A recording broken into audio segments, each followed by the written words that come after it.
हाय दोस्तों, कोई हमारा बुरा करे ये उसका कर्म है, लेकिन हम किसी का बुरा ना करें ये हमारा धर्म है। ये शब्द सिर्फ एक विचार नहीं है, गौतम बुद्ध की शिक्षाओं का सार है। नमस्कार दोस्तों, स्वागत है आपके अपने चैनल पर।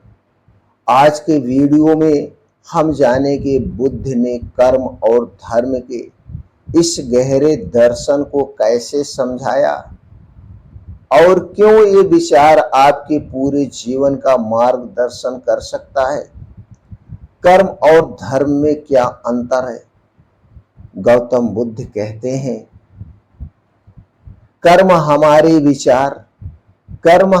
विचार, शब्द और कर्म तीनों ही मिलकर हमारे भविष्य का निर्माण करते हैं। यदि कोई हमारे साथ बुरा करता है, वह अपने कर्मों का फल खुद भुगतेगा। धर्म यानी धम्म क्या कहता है? धर्म का अर्थ केवल पूजा या परंपरा नहीं होता है। धर्म का मतलब है ध्यान, करुणा, अहिंसा और सही मार्ग पर चलना। इसीलिए बुद्ध हमेशा कहते थे, इस मार्ग को अपनाओ। गौतम बुद्ध की वो कहानी जिसने ये बात को सिद्ध की है, चलिए उस कहानी को सुनते हैं। एक बार की बात है, बुद्ध कहीं प्रवचन दे रहे थे। एक क्रोधित व्यक्ति आया और उसने भला बुरा कहने लगा। भगवान बुद्ध को बहुत कुछ सुनाया। बुद्ध एकदम शांत रहे। शिष्य हैरान थे, भगवान आपने उसे कुछ जवाब क्यों नहीं दिया? बुद्ध मुस्कुराते हुए बोले, यदि कोई व्यक्ति आपको कोई वस्तु देना चाहे और आप उसे ना लें, तो वह वस्तु किसकी रहेगी? शिष्य बड़े प्रेम से बोले, देनहार की रहेगी जो दे रहा है। बुद्ध बोले, उसी प्रकार यदि कोई मुझे गाली दे और मैं उसे स्वीकार ना करूं, तो वह क्रोध उसी के पास लौट जाएगा।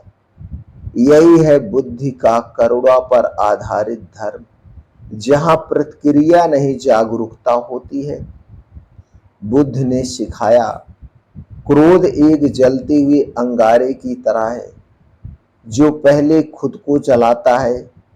यदि कोई तुम्हें दुख दे तो बदले में दुख देना त्रिगुणित पीड़ा फैलाना है।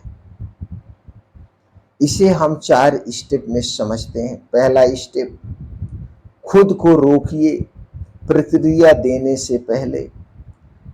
दूसरा है ब्रेथ, यानी गहरी सांस लो, मन को स्थिर करो, ऑब्जर्व करो सामने वाले के व्यवहार को, एक बाहरी घटनाक्रम की तरह देखें। रिस्पॉन्ड विद द कंपैशन, यानी कंपैरिजन, आपको प्रतिक्रिया में करुणा रखें। इसलिए हमेशा ध्यान रखें। दोस्तों, भगवान बुद्ध का मूल संदेश यही था, कर्म से कोई नहीं बच सकता। जो जैसा करेगा वह वैसा भरेगा। जो जैसा करेगा वह वैसा भरेगा। जो व्यक्ति दूसरों के लिए बुरा सोचता है, असल में खुद को नुकसान पहुंचाता है। हम दूसरों को बदल नहीं सकते, पर अपनी प्रतिक्रिया को जरूर नियंत्रित कर सकते हैं। धम्म का पालन कर हम शांति, संतुलन और मुक्ति को पा सकते हैं। आज के समय में जहां छोटी छोटी बातों पर लोग नाराज हो जाते हैं, बुद्ध की ये शिक्षा एक औषधि की तरह काम कर सकती है। दोस्तों, रिश्ते में तनाव हो या सोशल मीडिया पर नफरत हो, हर जगह ये सिद्धांत लागू होता है। दूसरे जैसा भी करें, हम वही करें जो सही होना चाहिए, उसे अपनाना चाहिए। दोस्तों, कैसे अपनाएं इस सिद्धांत को अपने जीवन में, चलिए ध्यान देते हैं। दोस्तों, इसके लिए आपको प्रतिदिन मेडिटेशन करना चाहिए ताकि मानसिक संतुलन बना रहे।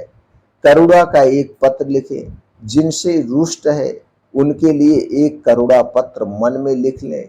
धम्म पथ को समझें, बुद्ध को शिक्षाओं को पढ़ें और उसे दोस्तों अपने जीवन में अपनाएं। इस तरह से अपना करके आप अपने अंदर को बदल सकते हैं। तो दोस्तों याद रखिए, कोई हमारा बुरा करे ये उसका कर्म है, लेकिन हम किसी का बुरा ना करें ये हमारा धर्म है। यही है बुद्ध की सच्ची शिक्षा। अगर ये वीडियो आपके जीवन की किसी कोने को छू गई हो तो दोस्तों इसे लाइक करें, शेयर करें और चैनल को सब्सक्राइब करना ना भूलें।